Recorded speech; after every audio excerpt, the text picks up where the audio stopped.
Varicose veins కి సరైన చికిత్స కోసం సంప్రదించండి ఎవిస్ హాస్పిటల్. నమస్తే రమగారు. నమస్తే జయ. రమగారు, తెలివితేటలు భార్యాభర్తలనే తీసుకున్నాం.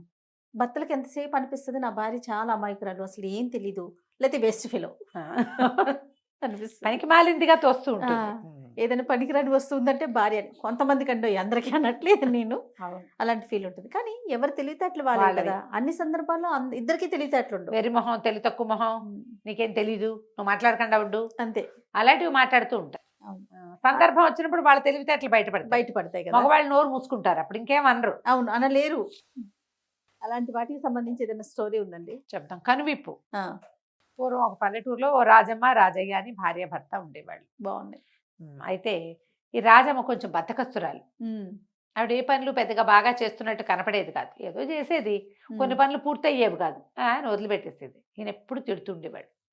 మొద్దు మొహం, నిద్రమొద్దు మొహం, నువ్వు బద్ధకం, నీకు నువ్వు సరిగ్గా చేయవు, నువ్వంతే, మీ ఇంట్లో సరిగ్గా నేర్పించలేదు, మా అమ్మ ముందే వద్దంది ఈ పెళ్ళి, అనవసరంగా చేసుకున్నాను, నీతో ఈదలేని సంసారం నేను. ఈ డైలాగులు మనం ఎంత కామన్గా వింటాను జయ. నేను కాబట్టి నీతోటి సంసారం చేస్తా కానీ ఇంకోటైతే ఎప్పుడో లేచొక్కబోను, ఇలాంటివి ఎన్నెన్నో అనేవాడు. ఆవిడేం పెద్దగా సమాధానం చెప్పే కదా, బోన్లే కానీ అని ఊరుకుంటుండే. అయితే ఏమైందట, వాళ్ళు ఈ పొలం డబ్బులు ఏవో వస్తే ఒక 500 డబ్బు వచ్చింది. వీళ్ళకి గేదెలు లేవు, ఒక గేదె కొనుక్కుందాం అనుకున్నారు. సరే ఆవిడ ముందు రోజు సాయంకాలం, అదేంటంటే సంత జరుగుతుంది మర్నాడు, బుధవారం నాడు సంత ఉంది. మంగళవారం రాత్రిపూటే ఇతను బయలుదేరి వెళ్ళి నడిచి వెళ్ళాలి, తెల్లవారుజాము నుంచే సంతలు మొదలవుతాయి. అందుకని ఏమన్నాడు, సాయంకాలమే 1 గంట 2 కొనుక్కులు తీసి లేచి, ఏమే అన్నాడు, పైలామ నిద్రపోతుంది. అప్పుడు మొదలు పెట్టావా నిద్ర అని తిట్టాడు. అక్కడి నుంచి ఏమన్నాడు, 500 ఉన్నాయి, ఏం చేయను, 200 నుంచి 300 పట్టుకెళ్ళమన్నావా అన్నాడు. ఆవిడ సరే ఏదో ఊరుకుంది, మాట్లాడలేదు. ఉంచితే నువ్వు నిద్రమొహాన్ని ఏం చేస్తావో, ఎవరన్నా దొంగ జొరబడతాడు, ఏం చేస్తావో నువ్వు అన్నాడు. మళ్ళీ ఇంకో నిమిషం ఆగేమన్నాడు, మొత్తం అన్నీ మోసుకెళ్తాం ఎందుకు, సంతలోకి డబ్బులు మోసుకెళ్తాం, జాగ్రత్తగా తలుపేసుకుని భద్రంగా పడుకో, లేచి తలుపేసుకొని అరిచర్చి కేకలు పెట్టి ఏం చేశాడు, 300 చేత్తబుచ్చుకుని, తెలివి తక్కువ పెద్దమ్మ అని భావించాడు కదా భార్యని, ఆ 200 ఎక్కడో దాకొల్పి, ఇగో ఇక్కడ పెడుతున్నా అని ఆవిడకి చెప్పి వాకిలి లేచి తలుపేయించాడు బలవంతంగా. వాకిలి తలుపేసుకుని పడుకుంది ఆవిడ పోయి లోపలికి.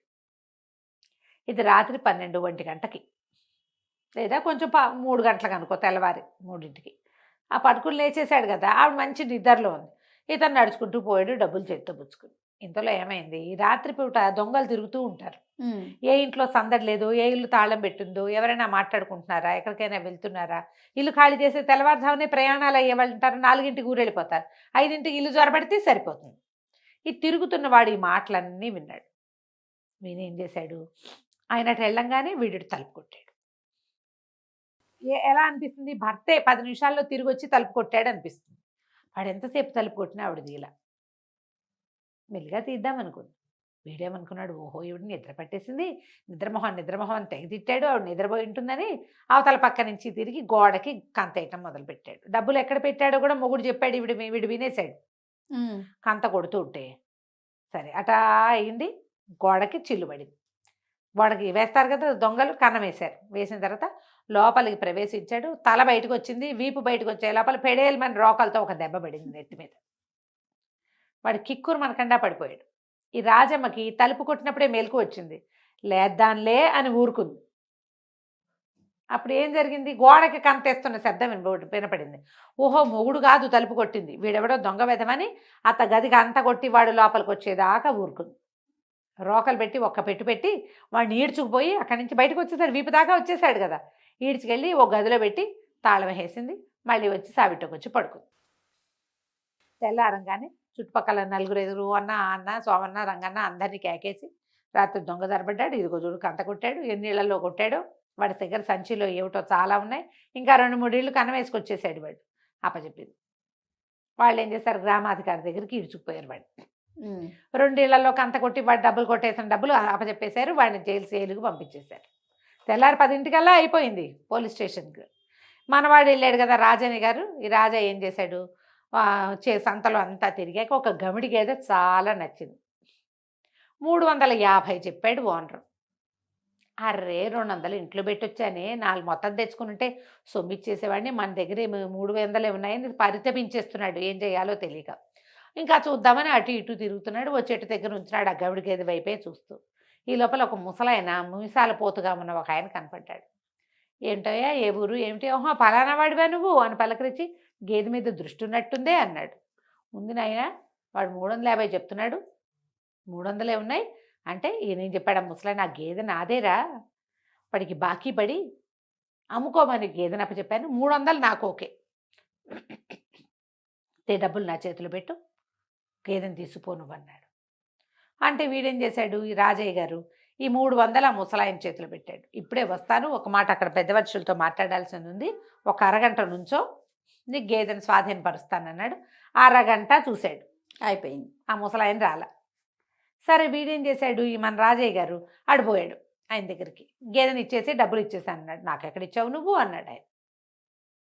అదేమిటి ఈ గేదె ఓనర్కే ఇచ్చాను, ముసలాయన మీసాలు పోతూ నాకు కనపడ్డాడు, ఆ గేదె ఆయనదేట కదా అనేసరికి ఆయనవాడు మధ్యలో ఈ గేదె దూడ పుట్టిందే మా ఇంట్లో, మా దగ్గర పెద్ద గవిడి గేదె ఉంది, దానికి పుట్టిన 4 దూడలు ఏటా అమ్ముతున్నాను, దాని దూడే ఇది మా ఇంట్లో పుట్టింది, నేను ఎటు వెళ్తే అటు వస్తుంది, వాడెవడికి నువ్వు డబ్బు ఇచ్చావా నాకు తెలీదు, డబ్బిస్తే గేదిస్తా అన్నాడు. ఇక సంతంతా తిరిగాడు రాజయ్య. ఆ మీసాల ముసలాయన కనపడవాడు, పెట్టుడు మీసాలేమో, మీసాలు తీసేసి జుట్టెగ దూకుంటే కుర్రాడైపోతాడు వాడు సినిమాలో లాగా. అంతే. ఎక్కడ గుర్తుపడతాడు? 300 పోయినాయని నాలుగు పిక్కుంటూ ఇంకేం చేయలేక సంత నుంచి ఇంటికి వచ్చాడు.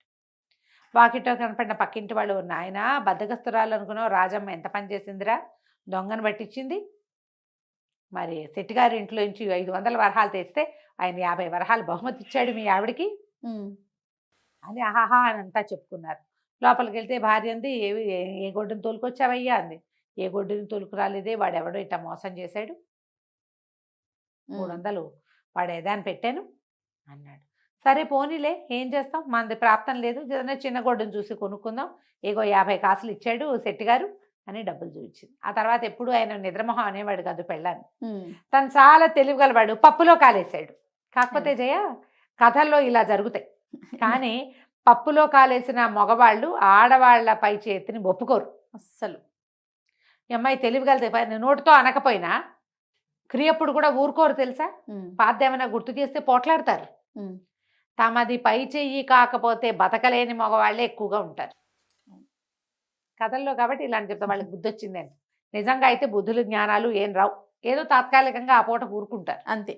మళ్ళీ మామూలే కంచికి మనం ఇంటికి. నమస్తే. నమస్తే జయ. సుమన్ టీవీలో మీ పర్సనల్ అండ్ బిజినెస్ ప్రమోషన్స్ కోసం కింది నెంబర్కి కాంటాక్ట్ చేయండి.